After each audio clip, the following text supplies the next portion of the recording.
Budget आने वाला है। अगले साल चुनाव है। वित्त मंत्री निर्मला सीतारमण इस बार अंतरिम बजट पेश करेंगी और इस बजट से हर किसी को कुछ न कुछ उम्मीदें हैं।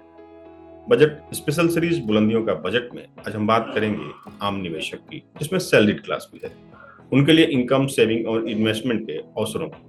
इस मसले पर बातचीत के लिए हमारे साथ हैं बेहद खास मेहमान मोहित गांग। मोहित गांग जी को मनी मैनेजमेंट में 15 साल से ज्यादा का अनुभव है। मोहित जी, आपका बहुत बहुत स्वागत है। जो हम एक सिनेरियो देख रहे हैं, ग्लोबल लेवल पर देख रहे हैं कि ग्लोबल लेवल पर जितने भी हेडविंड्स हैं, यानी कि जो भी चैलेंजेस हैं, उसके बावजूद जो हमारी जो इकोनॉमी की जो रफ्तार है वो एक अच्छी मानी गई है और ये एक अच्छा संकेत रहा, खासकर कंजम्पशन के लिए, खासकर सेविंग्स और इन्वेस्टमेंट के प्रोस्पेक्टिव से उसका असर हमें मार्केट में या अन्य इंस्ट्रूमेंट्स में देखने को मिला। क्या ये हम मान के चले कि हम जो भी ग्लोबल चैलेंजेस हैं, एक आम निवेशक के नजरिए से हम देखें, आम इन्वेस्टर्स के नजरिए से देखें, और जो उसका घरेलू इम्पैक्ट है उससे हम थोड़ा इंसुलेट हैं, इसलिए हम बेहतर कर पा रहे हैं?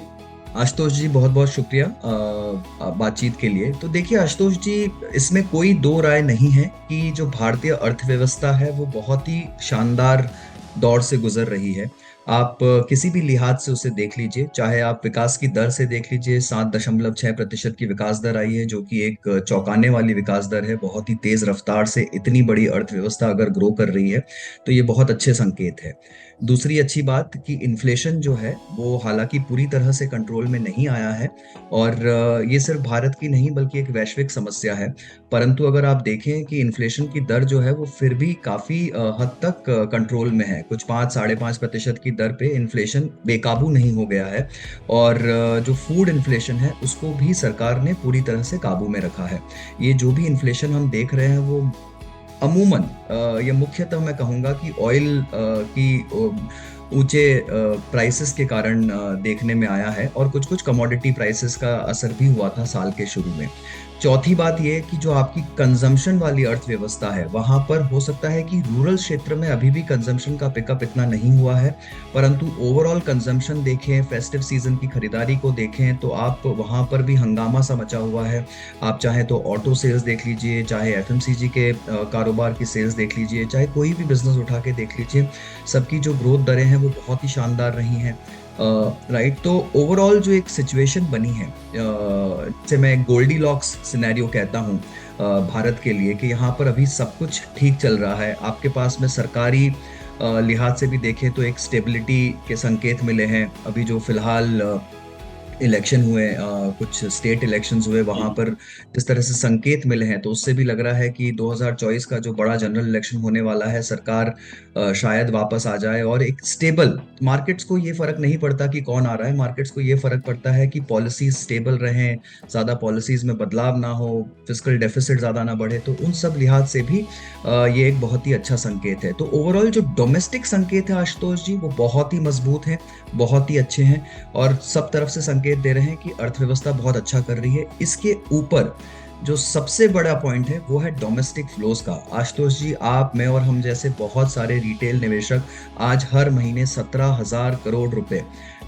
मार्केट में एसआईपी के द्वारा डालते हैं। ये बिल्कुल। छोटी रकम नहीं है। हर महीने $2 बिलियन, यानी साल का कुछ $25 बिलियन सिर्फ डोमेस्टिक फ्लो एसआईपी के थ्रू जा रहा है। इसके अलावा जो इंश्योरेंस का पैसा और दूसरा पैसा है वो अलग। तो बहुत ही स्ट्रांग फ्लो, बहुत ही स्ट्रांग मोमेंटम है। वैश्विक तौर पे थोड़ी सी अनिश्चितता बनी हुई है, पर मुझे लगता है कि भारतीय अर्थव्यवस्था अपने आप में स्टैंड आउट कर रही है, और यही कारण है कि इतना अच्छा प्रदर्शन रहा है स्टॉक मार्केट्स का और इकोनॉमी का।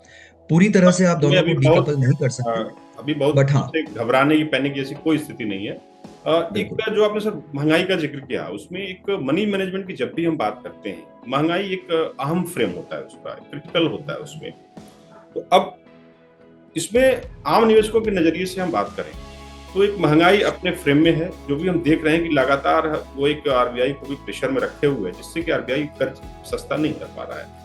इसका दूसरा पहलू ये है कि महंगाई निवेशक के लिए, चाहे वो सैलरीड क्लास हो या आम प्रोफेशनल हो, उसके इनकम, उसका सेविंग्स और उसका इन्वेस्टमेंट, तीनों पर इम्पैक्ट डाल रही है वो। तो अब इसमें यह है कि आज के समय में यदि हम इस पूरे सिनेरियो को देखें तो पैसा बनाना कितना आसान है या कितना मुश्किल है? आशुतोष जी देखिए, इसमें दो तरह की महंगाई होती है। एक होती है सप्लाई साइड से आने वाली महंगाई और एक होती है डिमांड साइड से आने वाली महंगाई। बिल्कुल। मुझे लगता है कि अभी जो हम अर्थव्यवस्था में देख रहे हैं वो डिमांड साइड वाली महंगाई है।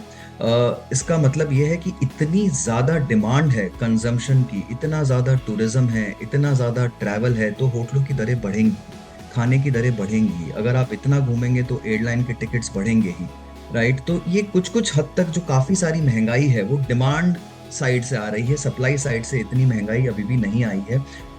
तो यहाँ पर जो होता है डिमांड साइड की जो महंगाई होती है वो एक तरह से आपको एक अच्छा संकेत ही देती है कि इकोनॉमी में इतनी बाइंग पावर है, लोगों के पास में खर्च करने का इतनी एबिलिटी है, विलिंगनेस है।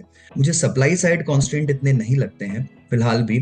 तो मुझे लगता है कि ये एक तरह से ये वाली जो महंगाई है ये एक लोगों की बढ़ती हुई आमदनी और बढ़ती हुई क्या बोलते हैं इकोनॉमी के लिए कॉन्फिडेंस का एक संकेत है। हालांकि मैं फिर भी बोलना चाहूंगा कि रूरल क्षेत्र में अभी भी कंजम्पशन ने इतना पिकअप नहीं किया है जितना अर्बन क्षेत्रों में किया है।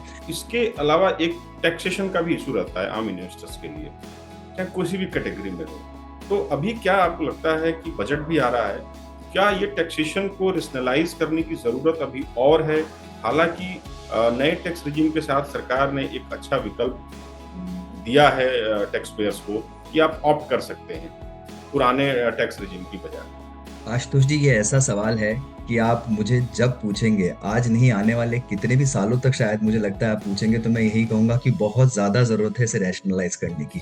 इतना कॉम्प्लिकेटेड टैक्स सिस्टम, देखिए टैक्स सिस्टम को तब तक रिफॉर्म की जरूरत होगी तब तक आप और मैं आसानी से बिना सोचे समझे आंख बंद करके अपना टैक्स रिटर्न ना फाइल कर पाए, तब तक हमें किसी सहारे की जरूरत ना हो, जब तक हम जैसे निवेशकों को या हम जैसे सैलरीड लोगों को एक सीए की आवश्यकता ना हो, तब तक उसमें रिफॉर्म की आवश्यकता है। तो नया टैक्स रिजीम एक अच्छा कदम है। मुझे लगता है धीरे धीरे अर्थव्यवस्था को नए टैक्स रिजीम की तरफ मोड़ा जाएगा, जो कि एक अच्छा संकेत है, जो कि डीटीसी की तरफ, डायरेक्ट टैक्स कोड की तरफ एक स्टेप है गवर्नमेंट का। हालांकि ये वाला बजट से मुझे ज्यादा उम्मीदें नहीं है आशुतोष जी, बिकॉज ये वोट ऑन अकाउंट होगा। सर बिल्कुल बिल्कुल। एक अहम सवाल ये है कि बाजार में हर किसी का रिस्क लेने की कैपेसिटी नहीं। कुछ ऐसे लोग भी हैं जो कम रिस्क या बिना रिस्क के अच्छे प्रोडक्ट के तलाश करते हैं जिनमें एक अच्छा रिटर्न मिले। आज भी यदि हम महंगाई को एडजस्ट करें बैंक की स्कीम से या पोस्ट ऑफिस की स्कीम से, तो जो रिटर्न आ रहा है वो बहुत ज्यादा नहीं है। क्या आपको लगता है कि एक हमें ऐसे यूनिवर्सल प्रोडक्ट की जरूरत है आज के समय में, जो कि एक आम निवेशकों के लिए लॉन्ग टर्म में पैसा बनाने के लिए काफी जरूरी है? आशुतोष जी आपने बात तो काफी अच्छी कही है और इस पे थोड़े से कदम भी उठाए गए थे, बट वो इतने प्रचलित नहीं हो पाए। देखिए आरबीआई ने बहुत टाइम पहले इन्फ्लेशन इंडेक्स्ड बॉन्ड्स निकाले थे कि आप उस तरह के बॉन्ड्स में निवेश करिए जो कि इन्फ्लेशन की दर के हिसाब से आपको रिटर्न देंगे। जितना इन्फ्लेशन की दर है +1% या +2%, इस तरह से आपको रेट ऑफ रिटर्न मिलेगा। तो ये एक बहुत ही अच्छी तरीका था कि आप महंगाई की दर को आप एडजस्ट कर दें और उसके ऊपर आपको कुछ निवेश का रिटर्न भी मिले, एकदम सेफ भी रहे, बिकॉज गवर्नमेंट इशूड बॉन्ड है। तो इस तरह की कुछ पहल की गई थी। एनपीएस भी आप देखिए कुछ इसी लिहाज से एक अच्छा प्रोडक्ट है जिसमें बहुत कम एक्सपेंसेस हैं, एक लॉन्ग टर्म प्रोडक्ट है। बट समहाउ ये सारे प्रोडक्ट्स जो हैं वो बहुत ज़्यादा प्रचलित नहीं हो पाए हैं, बहुत ज़्यादा फेमस नहीं हो पाए हैं। आज भी जो यंग निवेशक है वो इक्विटी मार्केट में ही निवेश करना चाहते हैं, उन्हें कुछ एडवेंचर चाहिए, कुछ थ्रिल चाहिए, या फिर म्यूचुअल फंड एक अच्छा निवेश का जरिया है जो कि पॉपुलर होता जा रहा है। मुझे लगता है वहां पर कुछ कदम उठाए जा सकते हैं, वहां पर कुछ इस तरह के प्रोडक्ट निकाले जा सकते हैं, बिकॉज म्यूचुअल फंड जो है वो काफी ज्यादा लोकप्रिय फैंसी कैच कर रहा है, लोकप्रिय हो रहा है। बिल्कुल सही बात है। हर एसेट क्लास के लिए ऑप्शन है। सर एक हम चलते चलते ये सवाल जानना चाहते हैं, खासतौर पर हमारे जो दर्शक हैं उनके लिए, कि एक यदि बैलेंस पोर्टफोलियो बनाना है तो एक आम निवेशक को, चाहे वो अभी उसमें एंट्री करने वाला हो या पहले से हो, उसको क्या रखना चाहिए, किन बातों का ध्यान रखना चाहिए और कैसे बनाना चाहिए? देखिए सबसे पहले तो आपके जो वित्तीय गोल हैं कि आप क्या चाहते हैं, आपके पास कितनी समय अवधि है, कितना आपका रिस्क टॉलरेंस है, आप उसे पहले एक बार नोट कर लीजिए।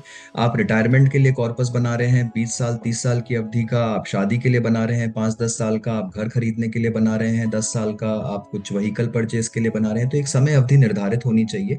उसी के हिसाब से आपकी रिस्क टॉलरेंस जो है वो आपको मैप करनी पड़ेगी कि आप कितना रिस्क ले सकते हैं, कितनी वोलेटिलिटी ले सकते हैं। तो ये सब पूरी तरह से प्रमाणित करने के बाद में आप एक अच्छे पोर्टफोलियो को बना सकते हैं जिसके अंदर में सभी एसेट क्लासेस का अच्छा मिश्रण होना चाहिए।